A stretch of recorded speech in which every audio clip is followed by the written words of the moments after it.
રાજકોટ શહેરમાં self driving car ભાડે લઈ પરત નહીં કરી છેતરપિંડી આચરનારા અમુક ગુનાઓ અલગ અલગ પોલીસ સ્ટેશનમાં નોંધાયેલ હતા અને આ આરોપીઓ નાસ્તા કરતા હતા. ગુના અનુસંધાને રાજકોટ સિટી ક્રાઇમ બ્રાન્ચ પીઆઈના માર્ગદર્શન હેઠળ પીએસઆઈ શક્તિસિંહ ચુડાસમાની ટીમ દ્વારા આરોપીઓને પકડવા માટે પ્રયત્નશીલ હતી.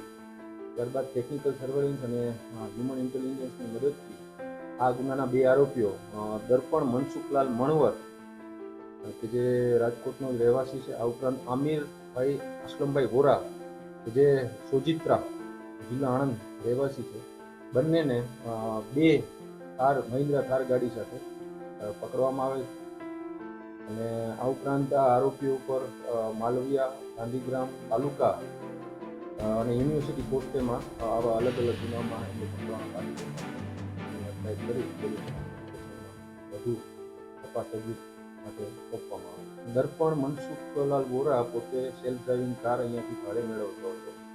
એનું દિવસનું 7,500 રૂપિયા જેવું ભાડું હતું. એ પહેલાં 5 દિવસ આ ભાડું ચૂકવતો પણ કર્યું. ત્યારબાદ તે સોજિત્રામાં આમિરભાઈ અસલમભાઈ વોરા જેનું પોતાનું ગેરેજ છે તેને વેચી દેતો.